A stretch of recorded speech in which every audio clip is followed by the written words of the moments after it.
no celular? Sim. Está valendo. Então abra sua Bíblia, por favor, em Marcos, capítulo 2.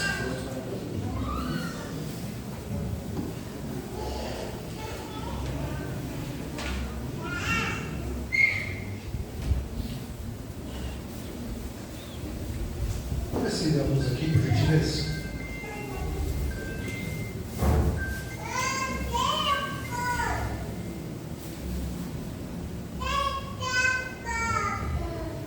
Marcos capítulo 2, diz o título, o paralítico de Capernaum. E alguns dias depois, entrou outra vez em Capernaum, e soube-se que estava em casa. E logo se ajuntaram tantos que nem ainda nos lugares junto à porta cabiam, e anunciaram-lhes a palavra. E vieram ter com ele, conduzindo o paralítico, trazido por quarto. E não podendo aproximar-se dele por causa da multidão, descobriram o telhado onde estava, e fazendo um buraco, baixaram no leito em que jazia o paralítico. E Jesus, vendo a fé deles, disse ao paralítico: Filho, perdoados estão os teus pecados. E estavam ali sentados alguns dos escribas que arrazoavam em seus corações, dizendo: Por que dizeste assim blasfêmias? Quem pode perdoar pecados, senão Deus? E Jesus, conhecendo logo em seu espírito que assim arrazoavam entre si, lhes disse: Por que arrazoais sobre estas coisas em vossos corações? Qual é mais fácil dizer? Qual é mais fácil? Dizer ao paralítico: Estão perdoados os teus pecados? Ou dizer-lhe: Levanta-te e toma o teu leito e anda? Ora, para que saibais que o Filho do Homem tem poder para perdoar pecados, disse ao paralítico: A ti te digo, levanta-te, toma o teu leito e vai para a tua casa.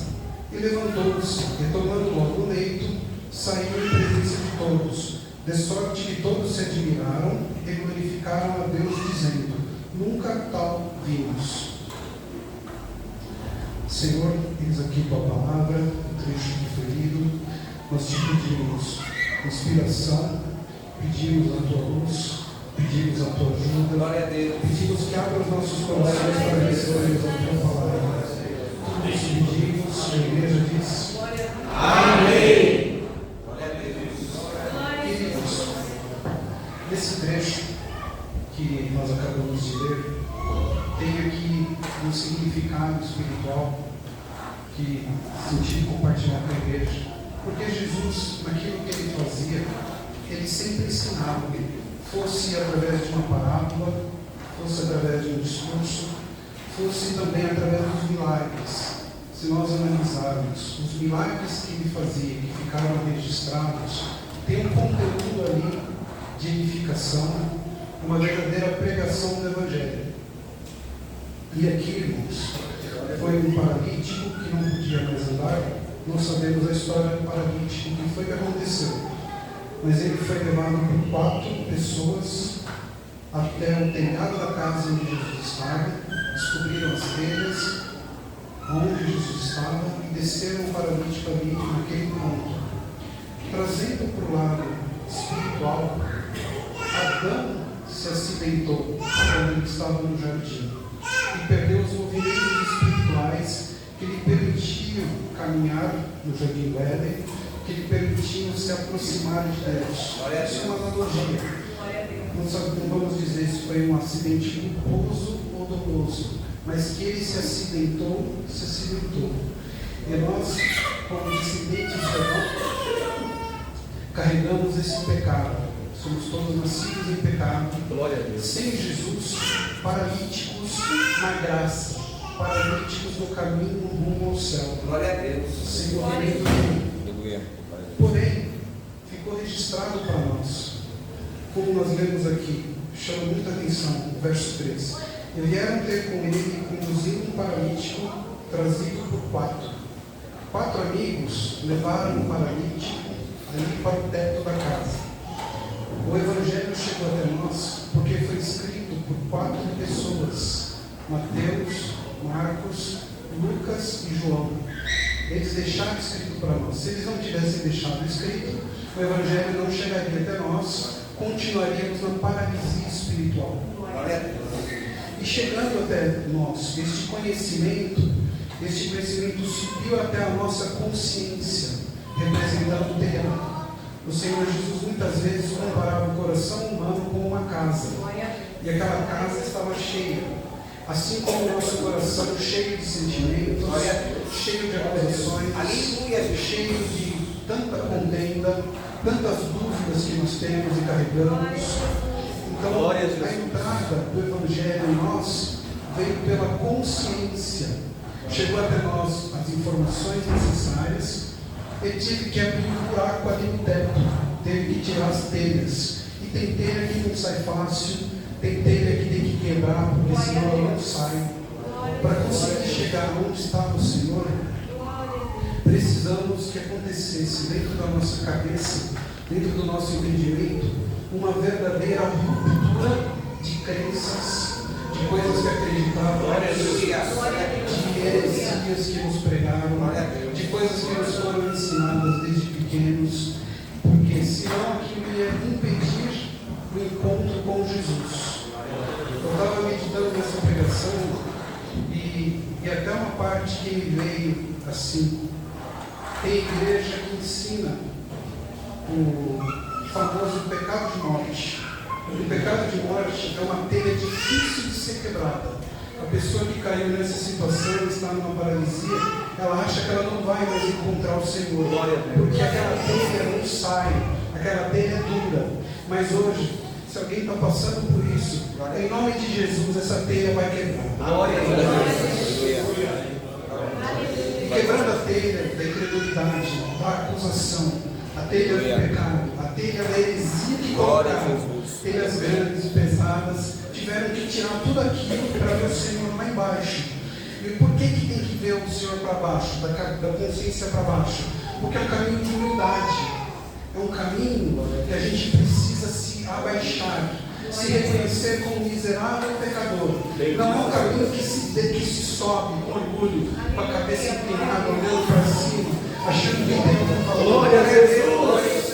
É um caminho que se abaixa, é um caminho estreito, é um buraquinho que vem para chegar onde está o Senhor, no meio do nosso coração. Aleluia. E o coração está cheio de gente, irmãos. Aleluia. Cheio de sentimentos, de acusações, de pensamentos acontecendo, de coisas que nos separam do amor de Deus, dizendo: você não é digno, você não merece, você não é capaz, criando coisas, exemplo, dizem, né, que é através do sofrimento que se chega a Cristo, que é através do ascetismo, do dualismo, através de mérito próprio. Tem esses seres dentro do nosso coração clamando isso. Mas Jesus Cristo, o mérito é dele, o mérito não é nosso. Então, quando há esse encontro da nossa alma, que estava paralítica pelo pecado, que consegue chegar à consciência, consegue tirar as telhas, consegue descer no coração, ainda tem luta para ser vencida, mas o Senhor, vendo esse esforço, Ele não pergunta o que aconteceu que você ficou paralítico, não pergunta qual é a sua história, qual é o seu estado civil, qual é a tua preferência, o que você pensa, o que você sente, como que você se comporta. Ele não pergunta nada disso. Sabe o que ele faz? Ele diz assim: filho, perdoado. Bendito seja Deus. Glória a Deus. Nem perguntar quais foram os pecados, ele perguntou. Ele só perdoou. E assim é o encontro da nossa alma com Ele. Mas dentro de nós mesmos, por conta de tudo aquilo que nós aprendemos na sociedade, na nossa vida, pelos lugares que passamos, em vez de acreditarmos que estamos perdoados, começa ali uma outra batalha. Igual aqueles que estavam dentro da casa e começaram a murmurar, dizendo: quem é este que perdoa pecados? Este que perdoa pecados é Jesus Cristo, irmãos. E o que aconteceu? Como ele sabia disso, que estavam murmurando, ele disse assim: o que é mais fácil dizer? Perdoados são os teus pecados, ou levanta, toma tua cama e anda. Então, para que saibais que ele pode perdoar pecados, disse ao paralítico que se levantasse e andasse. E ficaram todos maravilhados desse milagre que aconteceu. Na nossa vida é a mesma coisa. Quando quando o Senhor perdoa os nossos pecados, começam a aparecer o fruto do Espírito. Igual foi explicado aqui agora há pouco: a benignidade, longanimidade, amor, paz. Quem me ajuda mais? Fé, domínio próprio, autocontrole, mansidão. Por quê? A partir daquele momento, o que estava paralisado em nós começa a se movimentar. Os membros que estavam atrofiados começam a ter força novamente. O bem que não era mais feito, porque era feito os frutos da carne, começa agora a aparecer os frutos o fruto do Espírito. Aleluia. Então aquilo que precisava se abaixar em sinal de humildade, mas não conseguia porque estava paralisado, agora liberto consegue se abaixar. Precisava esticar a mão para ajudar alguém, mas não conseguia porque era paralítico, agora consegue, agora já tem longanimidade. Precisava ter autocontrole, equilíbrio, precisava ficar de pé, mas não consegue porque é paralítico, não tem equilíbrio para ficar de pé. Agora já vai ter, porque está liberto pelo Senhor, com os seus pecados perdoados. E esse encontro, irmãos, ele acontece, não é uma vez só na nossa vida, é todas quantas vezes nós buscarmos o Mestre. Buscamos pela nossa consciência, descemos com humildade ao nosso coração, aonde Ele está nos esperando. E toda vez que há esse encontro, há um perdão de pecados, porque sempre temos aquilo que ser perdoados. E há também um novo movimento espiritual. Encontrou Jesus, nunca mais você vai ser igual. Alguma coisa de melhor vai se manifestar. Alguma coisa Ele vai deixar, alguma marca. Mesmo que, diante de tanta acusação que aconteça, não importa a acusação, porque o que importa é o encontro, é as palavras que sairão da boca do Mestre. Então isso se torna um looping infinito e cada vez mais fácil, porque a primeira vez que o paralítico teve que subir, ali, talvez por cordas, para subir o telhado para descer, ele era paralítico. Os 4 amigos tiveram que fazer um esforço grande, as telhas estavam na posição. Agora, já convertidos, que já encontramos o Senhor, é mais fácil subir no telhado. Quer ver onde estão as cordas? As cordas estão aqui. Glória a Deus. As cordas da oração, as cordas da leitura bíblica, as cordas do estudo bíblico, as cordas de meditar em Jesus Cristo. Essas são as cordas para a gente subir na nossa consciência, reconhecer que é um miserável pecador, desce na humildade e encontra o Senhor dentro do coração. Alguém pode dizer, mas o Senhor está dentro do meu coração. Se você crer que Ele é onipresente e o teu coração é um lugar, logo Ele está dentro do teu coração. E eu procurei, irmãos, algumas definições de evangelho para trazer para os irmãos. Eu encontrei aqui em Efésios capítulo 2, verso 17. Diz assim, será que conseguimos? Glória a Deus. Glória a Deus. Efésios capítulo 2, verso 17. Glória a Deus. A pergunta que eu me fazia era, mas então o que é o Evangelho?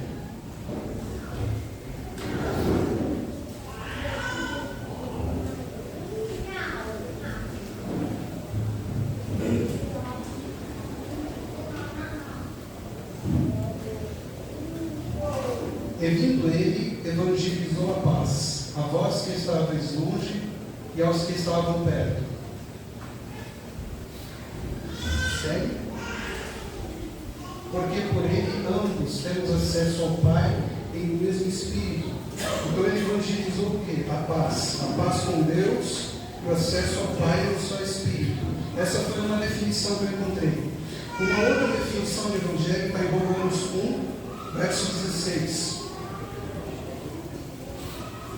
Diz assim, pois não me envergonho do Evangelho, porque é o poder de Deus para a salvação de todo aquele que crê, primeiramente do judeu e também do grego. Então, qual a definição de Evangelho aqui? O poder de Deus. E ainda na comunhão, me veio a seguinte explicação do que é o Evangelho. O Evangelho é perdão. O Evangelho é amor. Deus é amor. Jesus é o Filho de Deus enviado a nós. O Evangelho foi enviado a nós. Logo, o que é o Evangelho senão o próprio Jesus? Aleluia. Glória a Deus. Vou Aleluia. repetir, irmãos. O Evangelho é perdão. O Evangelho é amor. Deus é amor. Jesus é o Filho de Deus enviado a nós. O Evangelho foi enviado a nós. Logo, o Evangelho é o próprio Jesus. Aleluia. Glória a Deus. No outro trecho, irmãos, o Senhor diz assim, em Mateus 10, 38. Basta ao discípulo ser igual ao seu mestre. Então, como ele fez essa obra conosco? Obra de perdão, de restituição de movimentos, de cura de uma paralisia espiritual. O que ele esperava dos seus discípulos? Que aprendessem o que ele ensinava e que fossem capazes de praticar o que ele ensinava. O que acontece? Nós, dentro da nossa casa espiritual, na travessia da vida, quantas vezes pessoas, relacionamentos, casamentos, acontecem falhas que tornam aquele relacionamento paralisado, perde os movimentos, ou se não paralisa totalmente, perde a naturalidade, passa a ter dificuldade em alguns movimentos. Então, o que o Senhor espera de nós? Que tenhamos a humildade de receber estas pessoas, muitas vezes sem nem pedir. Não vemos aqui que o paralítico pediu para subir lá em cima, mas que sejamos capazes de deixar esse relacionamento, essa pessoa, essa situação, descer no nosso coração e repetirmos o que o Senhor disse, seja uma esposa, seja um filho, seja um pai, seja uma sogra, e dizendo: pai, mãe, esposa, perdoados são os teus pecados. Não os pecados espirituais, mas o pecado daquela situação que causou aquela paralisia naquele relacionamento. Então, senti também de trazer essa parte para os irmãos, onde temos que ser igual ao mestre, perdoar, porque também fomos perdoados. E isso ele deixou muito claro na oração do Pai Nosso: perdoai as nossas dívidas, assim como perdoamos os nossos devedores.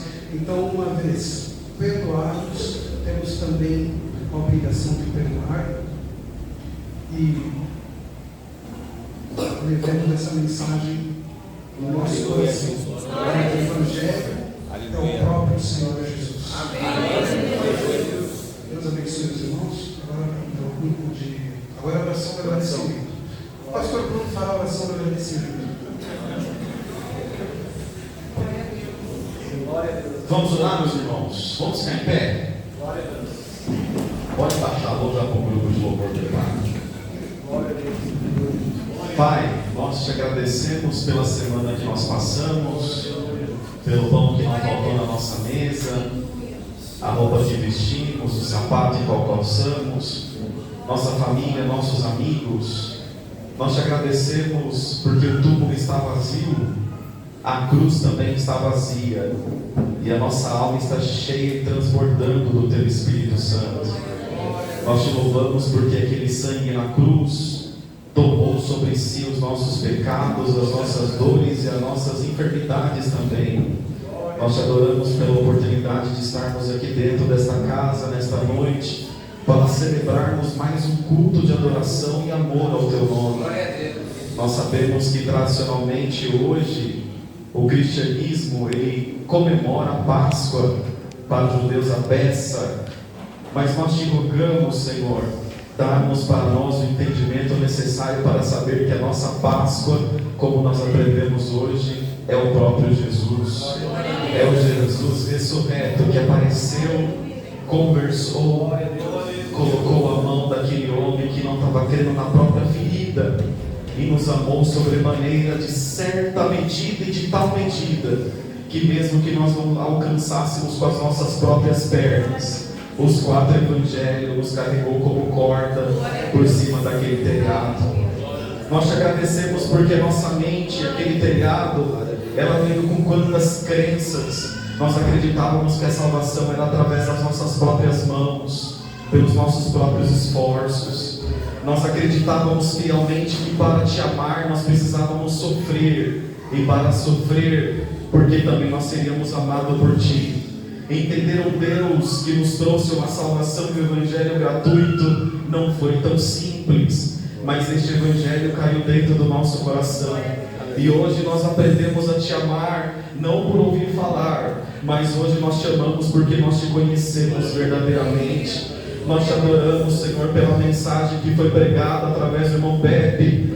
Quantos anos sem pregar a tua palavra, mas hoje subiu aqui com temor e tremor diante de ti, para pregar o Evangelho da paz, o Evangelho do amor. A igreja que recebeu, nós que recebemos essa palavra, estamos neste momento cheios de alegria por ver o teu filho pregando novamente, e nós estamos felizes porque hoje ele prega a verdade do Evangelho. Glória a Jesus. Dá franqueza para o teu filho para continuar levando a tua mensagem, e que essa verdade possa romper a nossa mente, cair no nosso coração, e nós possamos levar para os nossos amigos, para a nossa família e para todos quantos se chegarem a nós. Dá-nos uma excelente semana, nessa semana que está começando hoje, mas sobretudo dá-nos a oportunidade de pregar o Evangelho para alguém e contar a história deste Jesus